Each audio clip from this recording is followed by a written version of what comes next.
What's up everyone, my name is RoyaleRebelle, and in this video I'm attempting the Sims 10k starter home challenge. Starting off with this build, I had some inspiration from floor plans I'd seen on Pinterest, which is why I almost started off with too big of a base shape. When I use the floor plans in my builds, I basically work with the assumption that 1 square in the Sims is 2 square feet IRL, even though that's not entirely accurate, but this helps me get down the general shapes of the building. Then I decided to quickly carve out a space for a porch, bedroom, and bathroom. Because I kept a completely square shape, this made doing the roofing pretty easy. Obviously the challenge with this build is the pretty limited budget, so going in there were certain items I knew I was going to use for the cheapest things for, such as the bathroom and the kitchen. As you can see, I picked the cheapest toilet, sink, stove, fridge, and counters for these areas. Getting into the decorating, I just put in all the objects I needed for the challenge. This would allow me to better fine-tune the space. The real challenge with this space was tackling the kitchen / living room area. It's kind of awkward having a dining room table right next to the couch, but having all the required items allowed me to play around with their placement until I got them where I wanted. At first I laid the couch so that it's facing into the space, because with the current floor plan, that was really the only way I could make the couch make sense while still leaving the room I needed for the kitchen area. Once I had those, then I chose to start putting in the windows, so I knew I had the budget for these windows. I really like these ones from Snowy Escape. They're simple and fairly cheap, and I tend to use the same packs across windows just because it helps keep the design tied together.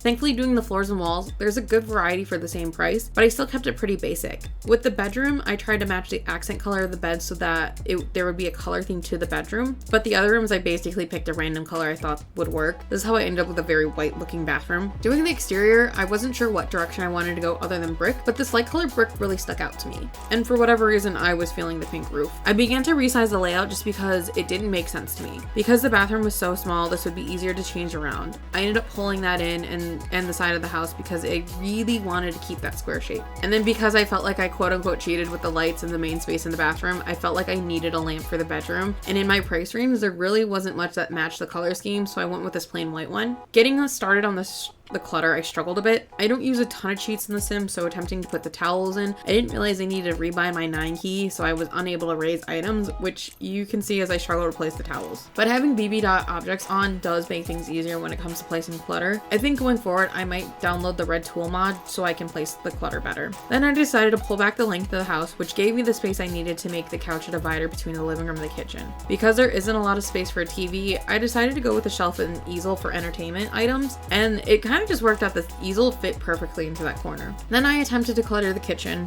I realize this doesn't give space to prepare food, but I really like having kitchen items on counters. There's just something about it that pulls the room together. Curtains are also another area I struggle with, primarily because there's not a lot of curtains I like. That's how I end up opting out for no kitchens above the stove, but then I move on to adding details of the house, such as like the bench and the outdoor light. I also attempted more clutter. After that, I tried focusing on the outside. I'm really a novice builder in The Sims, even though I've been playing for like 20 years, so landscaping is another area I still struggle with. But this made it especially hard as I started to reach the top of my budget. In this part of the build, you'll start to see me try stuff on and on, such as the garbage cans, light switches, plant details, which I really wanted to have, but they were too expensive. But there we have my 10k starter home. In total, it came out to 9,934 simoleons. What do you guys think? Leave your thoughts in the comments below. And if you enjoyed this video and want to see more content, don't forget to like this video and subscribe to my channel so I can bring you more Sims content.